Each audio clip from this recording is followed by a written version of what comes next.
जय हिंद दोस्तों, कैसे हैं आप। मैं उम्मीद करता हूं कि आप बहुत अच्छे होंगे। दोस्तों, जो हमारे एसआई का सेशन चल रहा है उसके संबंध में फिर आपके सम्मुख उपस्थित हूं। आपका हमदर्द, आपका दोस्त, आपका भाई। दोस्तों, आज का जो हमारा टॉपिक है अंतर्राज्यीय संबंध। दोस्तों, ये मार्कस का थॉट है कि एक अच्छा आदमी कैसा होना चाहिए, इस पर बहस करने में अब और समय बर्बाद मत करो, एक अच्छा आदमी बनो। तो दोस्तों, अगर आप अच्छे आदमी की तलाश कर रहे हैं तो ये दुनिया में कहीं भी संभव नहीं है, क्योंकि दोस्तों सबसे पहले आपको क्या है, अपने को अच्छा आदमी बनाना पड़ेगा, तभी आप एक अच्छे आदमी की खोज कर सकते हो। अब आते हैं दोस्तों भारत में अंतर्राज्यीय संबंध। ठीक है, भारत में अंतर्राज्यीय संबंध।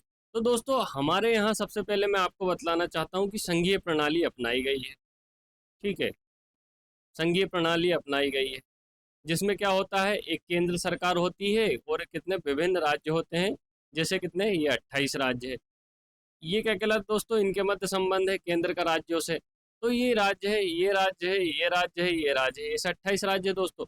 तो ये सभी राज्यों से मिलके क्या एक देश का निर्माण हो रहा है। ठीक है, सभी राज्यों से मिलकर देश का निर्माण हो रहा था। तो इन राज्यों को क्या आपस में अच्छे संबंध नहीं होने चाहिए। ठीक है, जैसे हमारे गांव में दोस्तों क्या होते हैं, काफी सारे जो पड़ोसी होते हैं, एक पड़ोसी दो पड़ोसी, तो पड़ोसी के बीच में भी आपसी संबंध होना चाहिए, तभी क्या रहता है, जो हमारा विकास हो पाता है। तो इसीलिए दोस्तों, जो पड़ोसी राज्य होते हैं इनके मन में भी क्या होना चाहिए, आपसी संबंध होने चाहिए, जिससे क्या होगा कि हमारे राष्ट्र का विकास होगा। तो इसलिए अंतर्राज्यीय संबंध के बारे में संविधान में उल्लेखित किया गया है। वो कहाँ कहाँ किया गया है, उसका क्या महत्व है, इसके बारे में हम देखेंगे। भारत में अंतर्राज्यीय संबंध संवैधानिक और वैधानिक तंत्र द्वारा नियंत्रित है। ठीक है, कुछ संवैधानिक प्रावधान किए गए और समय समय पर संसद द्वारा कुछ कानून द्वारा इसको नियंत्रित और निर्देशित करने के लिए नियम बनाए गए। फिर उद्देश्य क्या है, केंद्र सरकार और राज्यों के बीच में, ये केंद्र सरकार है और ये 28 राज्य है दोस्तों, इनके बीच में। दूसरा, राज्यों के आपसी संबंध, जो 28 राज्य हैं ये एक दूसरे से किस प्रकार सौहार्द से या बंधुत्व से जुड़े हैं, सहयोग की भावना से जुड़े हैं, इनमें सामंजस्य क्या करना, सुनिश्चित करना। अब अंतर्राज्यीय संबंध का लक्ष्य क्या है, लक्ष्य क्या है दोस्तों, देश का विकास करना। ठीक है, लड़ाई झगड़े होंगे राज्यों के मध्य में, क्या होगा, क्या होगा, राज्य का विकास और देश का विकास अवरुद्ध होगा, संसाधनों की हानि होगी। तो क्या क्या लक्ष्य है, भारत की संघीय संरचना को बनाए रखना। संघीय संरचना दोस्तों क्या है, केंद्र और राज्यों के मध्य जो संबंध है वो क्या रहे, अच्छा से बना रहे। और जो संविधान में उल्लेखित जिस भावना के साथ जो संविधान निर्माणकर्ताओं ने इस केंद्र राज्य संबंध की संघीय प्रणाली को अपनाया था, उसको भली भांति हम लागू कर सकें। विवादों का समाधान करना, कि दो राज्य यूपी और मान के चलो कि यूपी और बिहार लड़ रहे हैं कहीं गंगा नदी के पानी को लेके, या मध्य प्रदेश और छत्तीसगढ़ के मध्य विवाद है, तो इनका क्या है ना, समाधान करना। आपसी मान्यता को बढ़ावा देना, कुछ इस राज्य के मत हो सकते, कुछ उस राज्य के मत होते सकते, तो इन दोनों के बीच में क्या रहता है, मध्यम मार्ग अपनाना। राज्यों के बीच मुक्त व्यापार और वाणिज्य को सुगम बनाना। तो क्या है दोस्तों, ये क्या है, अंतर्राज्यीय संबंध के क्या क्या है जो लक्ष्य है उसके बारे में। अब महत्व क्या है, अगर इनके मत क्या, राष्ट्रीय एकता बढ़ेगी दोस्तों, अगर हम नहीं लड़ेंगे तो हमारी जो पहचान करेगी कि मजबूत देश के रूप में होंगी। क्योंकि जो आंतरिक कलह क्या दोस्तों, अ, आंतरिक कलह या फूट क्या रहती है, हमें कमजोर रूप से दर्शाती है। जब हम साथ साथ अच्छी पकड़ के साथ रहते हैं तो हम जो रहते हैं बेजबी ख्याति प्राप्त करते हैं। समन्वय और आर्थिक एकीकरण के लिए आवश्यक है। ठीक है दोस्तों, हम साथ साथ मूवी में जिस प्रकार से जो भाईचारा बना हुआ था दोस्तों, वैसे ही भाईचारा हमारा क्या होना चाहिए, सभी राज्यों के मध्य होना चाहिए, जिससे क्या होगा, देश विकास करेगा और वृद्धि करेगा। अब अंतर्राज्यीय संबंध के घटक कौन कौन से हैं। ठीक है ना, कि अंतर्राज्यीय संबंध की बात आती है तो इसमें इसके कौन कौन से जो घटक है उसके बारे में देखते हैं। पहला क्या है, अंतर्राज्य जल विवाद। दोस्तों, जल विवाद क्या होता है कि एक जो नदी है, मान के चलो ये यहाँ से निकलती है, ये कोई ए स्टेट है, ये बी स्टेट है, ये सी स्टेट है। तो दोस्तों, उद्भव वाला राज्य भी बोलता है कि हमारे राज्य की नदी है, बी वाला बोलता है कि हमारे राज्य की भी नदी, सी वाला बोलता है हमारे राज्य से भी जाते। तो तीनों क्या करेंगे, समान बंटवारे की बात करेंगे पानी का। ठीक, पानी का समान बंटवारे की बात करेंगे। अब ये वाला बोलेगा कि यार मेरे यहाँ से जो नदी निकलती है तो उद्गम नहीं होगा, तो आपके यहाँ कैसे पहुंचेगी, इसलिए मेरा अधिकार ज्यादा है। बी वाला बोलेगा हमारे यहाँ से ही तो जा रही है तभी होगा। सी वाला बोलेगा हमारे यहाँ तक पानी कम आ रहा है। तो इस प्रकार से क्या होता है दोस्तों, विवाद उत्पन्न हो सकता है। ठीक, विवाद उत्पन्न हो सकता है। तो इस विवाद को राज्यों के मध्य सुलझाने के लिए है अंतर्राज्य जल विवाद, ठीक का प्रावधान किया गया अनुच्छेद 262 में। ठीक है, अनुच्छेद 262 के तहत अंतर्राज्य जल विवाद अधिनियम लाया गया 1956 के तहत। एक ट्रिब्यूनल गठित किया जाएगा। ट्रिब्यूनल मतलब दोस्तों एक प्रकार से न्यायालय, एक विशेष न्यायालय कह सकते हैं हम इसे। विशेष न्यायालय जो क्या करेगा कि जितने भी राज्य है, ए राज्य, बी राज्य, सी राज्य है, ठीक है, ये पानी से संबंधित विवाद है, तो इनकी सुनवाई करेगा। ठीक है, इसकी सुनवाई करेगा और निर्णय प्रदान करेगा।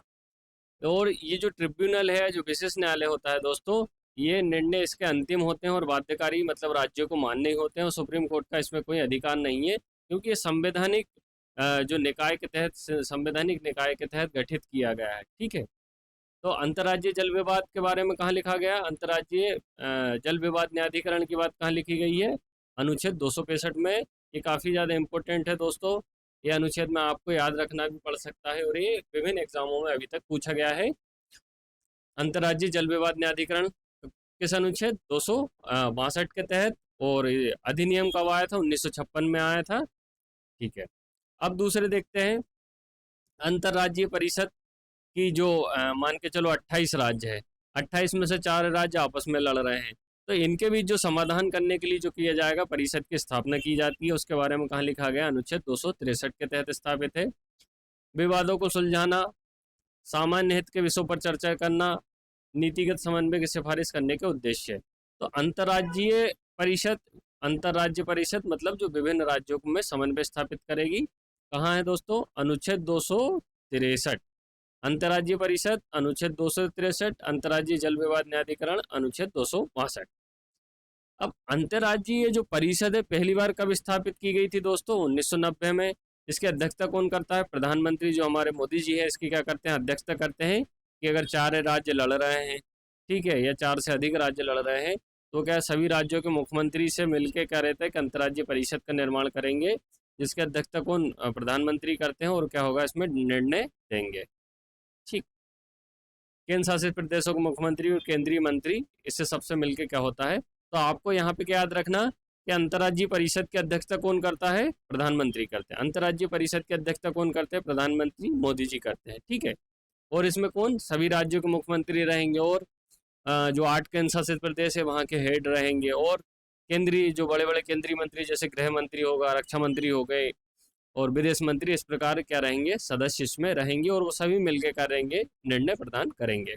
अब और कौन से विषय हैं दोस्तों अंतर्राज्यीय संबंधों में, सार्वजनिक कार्यों, अभिलेखों, न्यायिक कार्यवाही की आपसी मान्यता। ठीक है, जो सार्वजनिक कार्य सभी राज्य करते हैं, अभिलेख क्या होते हैं, मतलब जो डिसीजन दिए जाते हैं, और न्यायिक कार्यवाही मतलब न्याय के संबंध की जाती है, उनको आपसी मान्यता। इसको कहाँ उल्लेखित किया गया है, 261 द्वारा स्थापित किया गया है। इसका महत्व क्या है, सुनिश्चित करता है कि एक राज्य के सार्वजनिक कार्य और जो अभिलेख है, जो डॉक्यूमेंट है, और नागरिक निर्णय पूरे भारत में मान्य हो। मतलब जो कोई काम यूपी सरकार ने जैसे महाकुंभ का आयोजन किया है, ठीक है, तो इसके संबंध में वो कार्य भी क्या रहेगा, मान्यता प्राप्त रहेगा। उसके संबंध में जो डाटा रहेगा, ठीक है, डाटा ये भी मान्य रहेगा, और इसके संबंध में नागरिकों ने जो निर्णय दिया है, अपनी प्रशंसा व्यक्त की है, वो भी क्या रहेंगे, पूरे भारत में मान्य होंगे। फिर चौथा इसका विषय क्या है, अंतर्राज्य व्यापार और वाणिज्य के संबंध में इनका कहाँ उल्लेख किया गया है, भाग 13 में, अनुच्छेद 301 से 307 में। तो चौथा क्या है दोस्तों, अंतर्राज्य व्यापार और वाणिज्य। ठीक है, संविधान के भाग 3 में, अनुच्छेद 301 से लेकर 307 द्वारा पूरे भारत में व्यापार, वाणिज्य और आवागमन की स्वतंत्रता सुनिश्चित करता है। ठीक है, इसमें ये लिखा गया है दोस्तों कि आप पूरे भारत में, या एक राज्य दूसरे राज्य में व्यापार के लिए स्वतंत्र है, ठीक है, वाणिज्य के लिए स्वतंत्र है, आवागमन के स्वतंत्र है, इनमें किसी प्रकार का विवाद नहीं हो सकता है। ठीक है, तो उसको सुलझाने के लिए अंतर्राज्यीय, ये अंतर्राज्यीय व्यापार वाणिज्य का गठन किया गया है। संसद और राज्य विधानमंडल द्वारा उचित प्रतिबंध लगाने की अनुमति, कि जैसे एसटी एरिया जो होता है दोस्तों, अनुसूचित जनजाति वाले जो क्षेत्र होते हैं, ठीक है, वहाँ पे क्या होते हैं, विशेष प्रावधान राष्ट्रपति द्वारा या राज्यपाल द्वारा उल्लेखित किए जाते हैं। आवागमन के संबंध में, व्यापार करने के संबंध में, तो वहाँ पे क्या प्रतिबंधित किया जा सकता है। ठीक, मतलब या आपकी जो स्वतंत्रता है दोस्तों, स्वतंत्रता को क्या किया जा सकता है, सीमित किया जा सकता है। क्या किया जा सकता है, सीमित किया जा सकता है। ये बात लिखी गई है। ठीक है, तो अंतर्राज्यीय व्यापार और वाणिज्य के बारे में अनुच्छेद 301 से लेके 307 तक। अब क्षेत्रीय परिषदें क्या होती है? ठीक है, क्षेत्रीय परिषदें कि राज्य पुनर्गठन अधिनियम 1956 के तहत स्थापित वैधानिक निकाय। ठीक है, क्या है दोस्तों, ये एक शब्द पे आप विशेष गौर कीजिएगा, ये वैधानिक निकाय है, ना कि संवैधानिक। एक होता है दोस्तों संवैधानिक, संवैधानिक मतलब अनुच्छेद में जिसका उल्लेख है। ठीक है, जैसे नदी विवाद वाला, अब भी देखा हमने 262 में अंतर्राज्यीय परिषद, ठीक, 263 में। लेकिन जो क्षेत्रीय परिषद है इनका संविधान में उल्लेख नहीं है। इनका संविधान में उल्लेख नहीं है तो फिर ये कैसी बनी? ये संसद के विशेष नियम के तहत, संसद ने विशेष कानून का निर्माण किया है। ठीक है, और इनका क्या किया गया, गठन किया गया। तो जो राज्य पुनर्गठन अधिनियम कब आया था दोस्तों? 1956 में। अध्यक्षता कौन थे इसके? अबुल फजल। ठीक है, इसके जो सॉरी राज्य पुनर्गठन फजल अली, फजल अली की अध्यक्षता में राज्य पुनर्गठन अधिनियम आया था दोस्तों, है ना, 1956 में। फजल अली की अध्यक्षता में पुनर्गठन अधिनियम आया। इन्होंने क्या कहा था कि एक वैधानिक निकाय क्षेत्रीय परिषद की स्थापना की जानी चाहिए। किस लिए? राज्य और केंद्र शासित प्रदेशों के बीच सहयोग और समन्वय बढ़ाने के लिए, कि केंद्र और राज्य और विभिन्न राज्यों के मध्य क्या बढ़े, आपसी सहयोग और समन्वय बढ़े। तो इन्होंने 5 क्षेत्रीय परिषद, एक उत्तरी है, एक मध्य है, एक पूर्वी है, पश्चिमी और दक्षिणी। तो दोस्तों कैसी? उत्तरी, दक्षिणी, पूर्वी और पश्चिमी और ये मध्य, ये 5 क्षेत्रीय परिषद। दोस्तों याद रखने में आपको बिल्कुल कठिनाई नहीं होगी। एक उत्तरी क्षेत्रीय परिषद है, एक दक्षिणी है, एक पूर्वी है और एक पश्चिमी है और एक मध्य है। तो इनका क्या काम है दोस्तों? आपसी जो सहयोग को बढ़ावा देना, जो हमारे सहयोग को बढ़ावा दे रहा है, और राष्ट्र का विकास करना। उत्तर पूर्वी क्षेत्रीय परिषद है, उत्तर पूर्व के क्षेत्रों की क्षेत्रीय योजना और सुरक्षा पर ध्यान केंद्रित करती है। तो क्षेत्रीय परिषदों की जब देखते हैं कि हम दोस्तों, हमने क्या करा है कि अंतर्राज्यीय परिषद, ठीक, अंतर्राज्यीय परिषद की स्थापना कर रहे हैं। अंतर्राज्यीय परिषद की स्थापना कर रहे हैं जिसमें कि प्रधानमंत्री अध्यक्षता करते हैं। तो फिर ये क्षेत्रीय परिषद की आवश्यकता क्यों महसूस की गई? भाई आपके मन में ख्याल आया होगा ना दोस्तों कि ये क्षेत्रीय परिषद की फिर क्यों आवश्यकता महसूस की गई? तो वो इसलिए दोस्तों, क्या होता है कि जैसे भारत एक विशाल देश है, ठीक है, भारत एक विशाल देश है, तो ये कुछ विशेष क्षेत्र होते हैं जहाँ की क्या होती है, अपनी जलवायु अलग होती है, ठीक है, भाषा अलग होती है, संस्कृति अलग होती है, ठीक है। तो इनके अपने क्या होते हैं, क्षेत्रीय मुद्दे होते हैं, क्षेत्रीय मुद्दे होते हैं, ठीक है। जैसे वर्तमान में दोस्तों क्या चल रहा है, ये दक्षिण भारत में क्या चल रहा है, भाषा विवाद, ठीक, दक्षिण भारत में भाषा विवाद चल रहा। तो भाषा विवाद जो है दोस्तों, दक्षिण का जैसे तमिल है, तेलुगु है, कन्नड़ है, मलयालम, इन राज्यों के बीच में डिस्प्यूट चल रहा है, ये दक्षिण के राज्य है। तो इनका जो समाधान मोदी जी यहाँ बैठ के या जो सेंट्रल में बैठ के ना करके, ये एक क्षेत्रीय परिषद है, मान के चलो, इनकी जो दक्षिणी क्षेत्रीय परिषद गठित की जाएगी, ठीक, यहाँ पे इसके लिए क्या की जाएगी, दक्षिण क्षेत्रीय परिषद का गठन किया जाएगा। चारों राज्य, पांचों राज्यों के जो मुख्यमंत्री को बुलाया जाएगा और उनसे आपसी राय ली जाएगी और वहाँ क्या दिया जाएगा, डिसीजन दिया जाएगा, ठीक, डिसीजन दिया जाएगा। तो क्षेत्रीय परिषद इसलिए गठित की जाती है दोस्तों कि जो अंतर्राज्यीय परिषद होती है वो एक संवैधानिक बॉडी है जिसका काम पूरे राष्ट्रीय लेवल के महत्व के विषय पर चर्चा करना, जबकि क्षेत्रीय परिषद क्या रहेगी, आपसी जो क्षेत्रीय विषय रहेंगे उसके संबंध में गठित की जाएगी और उसके संबंध में निर्णय प्रदान करे जाएंगे। तो जो अंतर्राज्यीय परिषद है एक क्या है, कॉन्स्टिट्यूशनल मतलब बॉडी है, और जो क्षेत्रीय परिषद है वो क्या है, एक वैधानिक है, ठीक है, जो संसद के कानून के निर्माण द्वारा इसका निर्माण किया गया है। तो कितनी क्षेत्रीय परिषदें हैं? 5। अब अंतर्राज्यीय संबंधों का महत्व क्या है दोस्तों? सहकारी संघवाद, ठीक है, मतलब आप एक दूसरे को सहयोग समन्वय के साथ संघवाद का विकास करना, भारत की संघीय संरचना को सुचारू कामकाज को सुनिश्चित करना, विवाद जल से संबंधित व्यापार से सुलझाकर शांति और स्थिरता बनाए रखने, क्योंकि देश के विकास के लिए क्या है दोस्तों, अनिवार्य है। अगर हम ही आपस में चार दोस्त अगर लड़ते रहे तो दोस्त तो क्या रहेगा कि वो दोस्ती में क्या हो जाता है, फूट हो जाती है। वैसे ही अगर राज्य लड़ते रहे तो देश में क्या हो जाएगी, फूट विद्यमान हो जाएगी। और जो बाहरी शक्तियाँ होती है दोस्तों, वो हावी हो जाएगी हम पे, क्योंकि हम आंतरिक रूप से कमज़ोर दिखाई देने लगेंगे। आर्थिक एकीकरण, वस्तु और सेवाओं की मुक्त आवाजाही को बढ़ावा देना। भावनात्मक एकीकरण कि सभी जो देश के हैं, जो सभी नागरिक हैं, जैसे दक्षिण भारतीय हो या उत्तर भारतीय हो, उन सभी के बीच में क्या होना चाहिए, भारतीयता की या राष्ट्रीयता की चेतना होनी चाहिए।